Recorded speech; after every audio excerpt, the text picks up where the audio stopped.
Well, thank you, Sam. It's an honor to be here today. I'm going to go out on a limb and say that this is the largest crowd ever to attend a State of City address in the history of Provo. Thank you.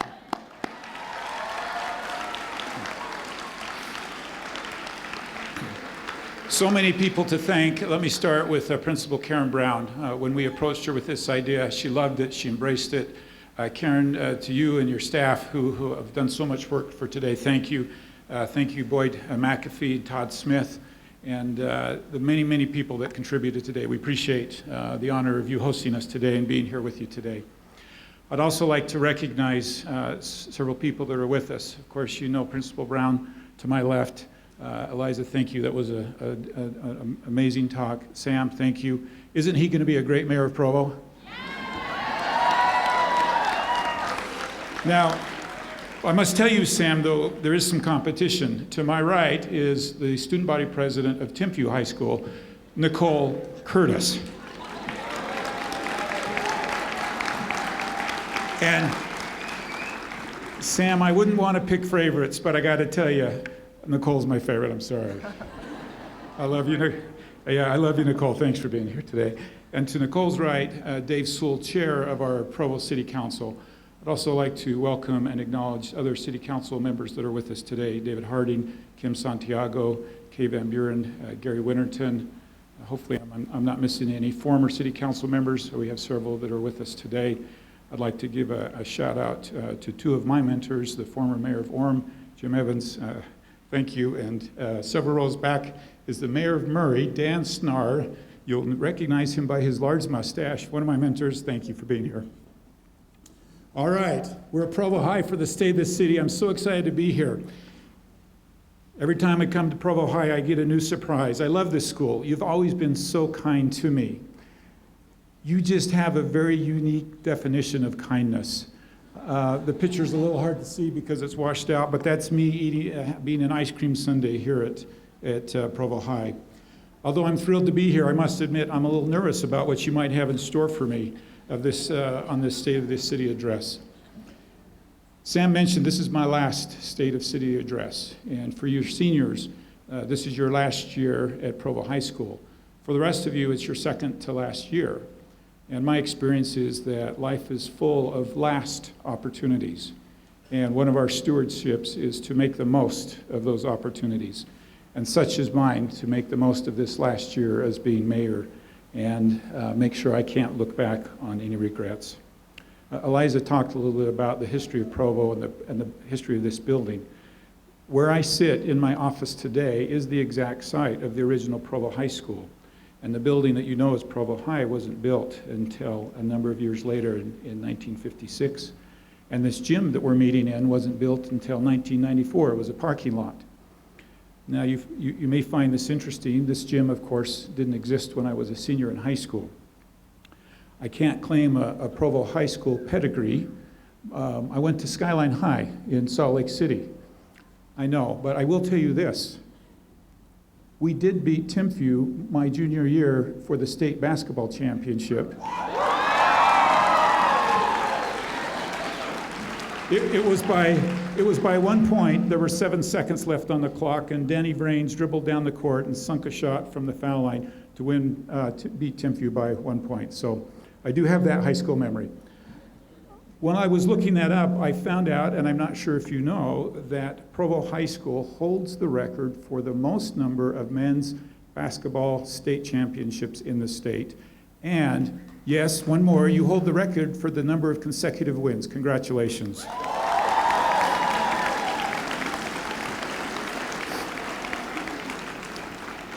So, where are the seniors? Seniors, give me a shout out. Where are you today?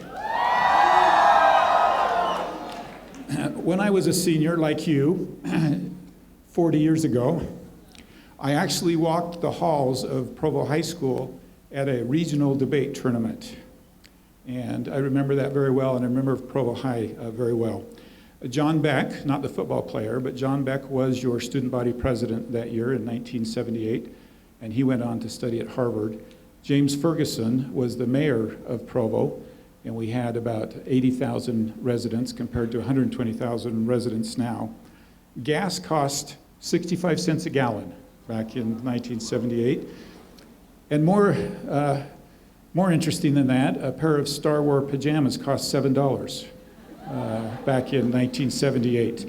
And the Star Wars, of course, just came out right as I was graduating from high school. Those same pair of pajamas, thanks to Amazon, can arrive at your doorstep tomorrow for $20 if you would want to sleep in those tonight. Back in 1978, I didn't worry a whole lot about very many things. I cared about my grades, I cared about my sports performance, and I cared about being liked, probably not too unlike many of you. And I have bad news. I still, all these years later, I still cared about being liked. I also learned that decisions that seemed to be very inconsequential could potentially have lasting impact, like a junior prom date. 4 years to the very day from my junior prom date, I proposed to that same date, and we were married. Yes.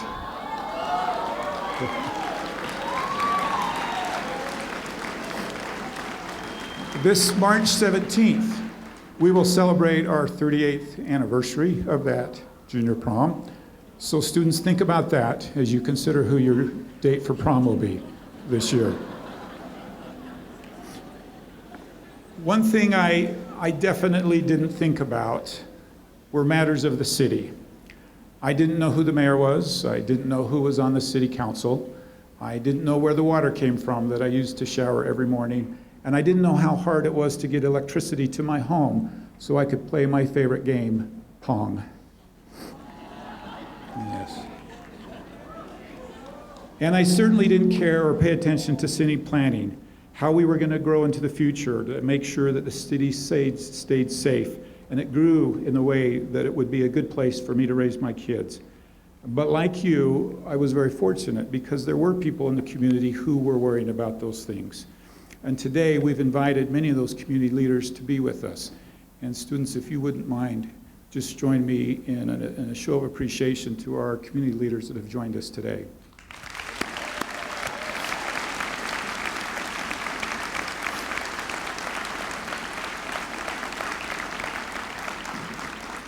It's because of them and many like them that today Provo is recognized as one of the best places in the United States to raise a family, to live, to work, and to retire. Well, 2016 was a busy year, and we completed many projects like the Lakeview Parkway and 300 South. And 2017 has equally a high number of projects planned. I want you to know that I feel like it is my single most important responsibility to make sure that the Provo that you students inherit is fiscally strong, well-planned, and still maintains that magic feel that we enjoy in the air. This is not easy to do. We expect our city to double in size in the next 20 years. Now think about that. Twice as many automobiles on our roads, twice as many people looking for parking spaces, twice as much pollution, twice as many people looking for jobs as we currently have now. The challenges are many. We can't see into the future, but we can predict with a very high degree of reliability the problems that we'll face.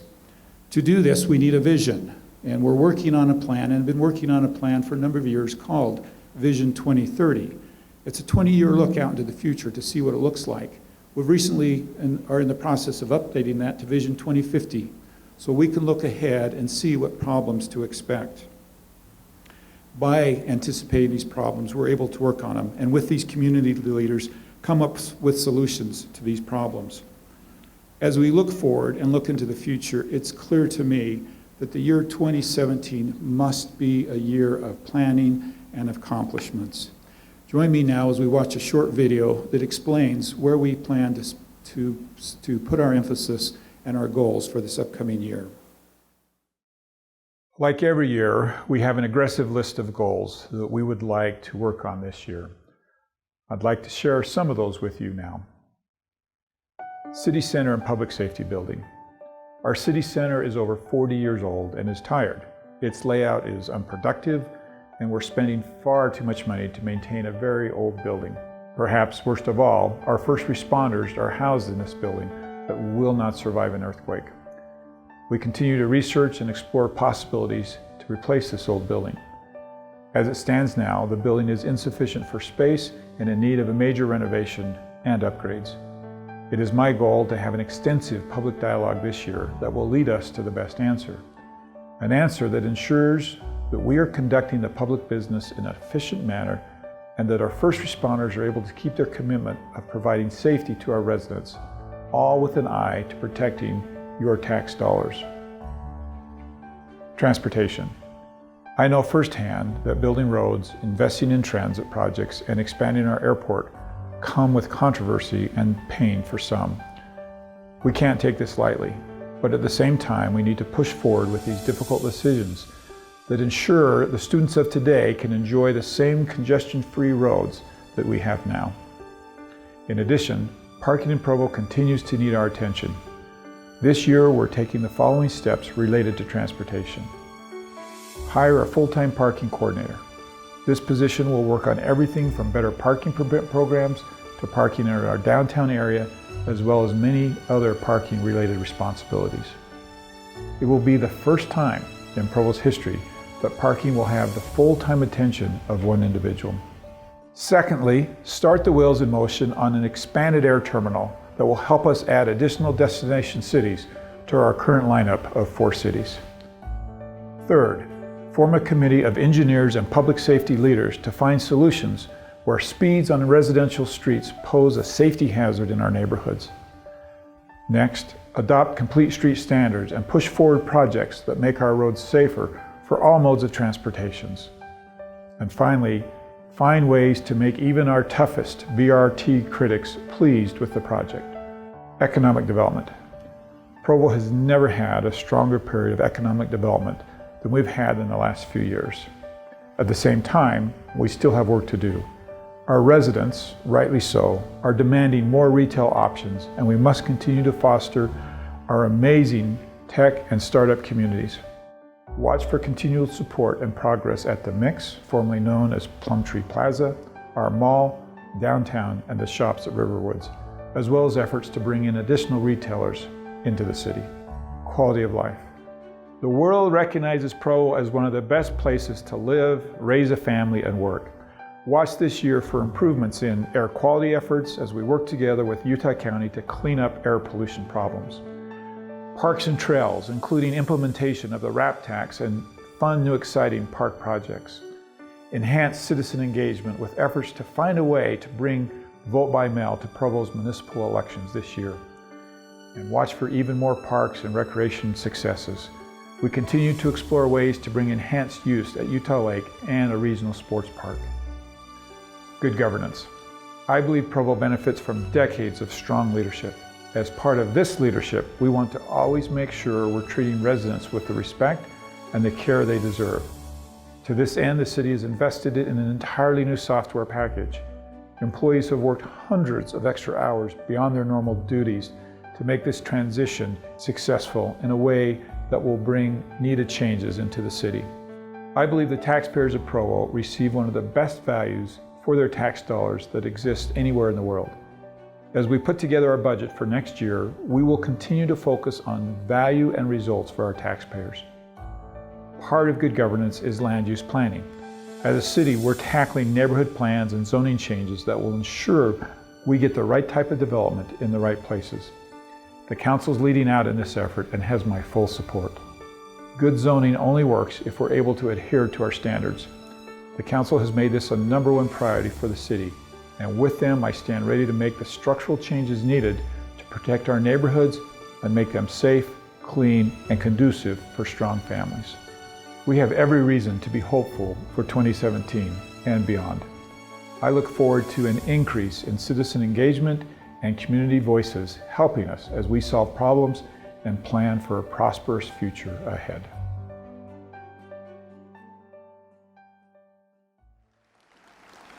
Thank you. And thank you to Provo's Channel 17 who produced that video and the video that you saw earlier with Sam. Well, today I wear 2 watches. I know that's a little bit crazy. On my left wrist, I wear a watch that was given to me by my father and given to him by his father, purchased in Switzerland almost 50 years ago.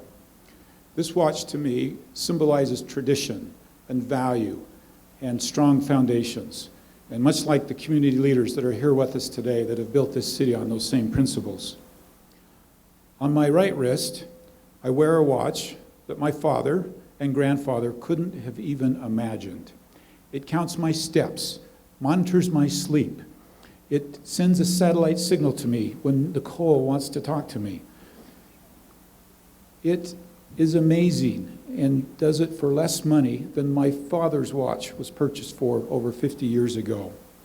This watch to me is symbolic of our youth that are here today. They live in an amazing generation, one of advances in technology that we couldn't have even imagined. The challenge before us is to merge these two worlds, a world of tradition and foundation and values and hard work, with the world that you enjoy of advances of technology in many different ways. I hope in this upcoming year, as my time as serving as your mayor comes to a conclusion, that we're able to take the best from these two worlds, that to combine all the good that comes from tradition and legacy and blend it with the amazing advances at hand that make this the type of city where these students will want to live, raise their families, and retire. Thank you for allowing me to be here with you today.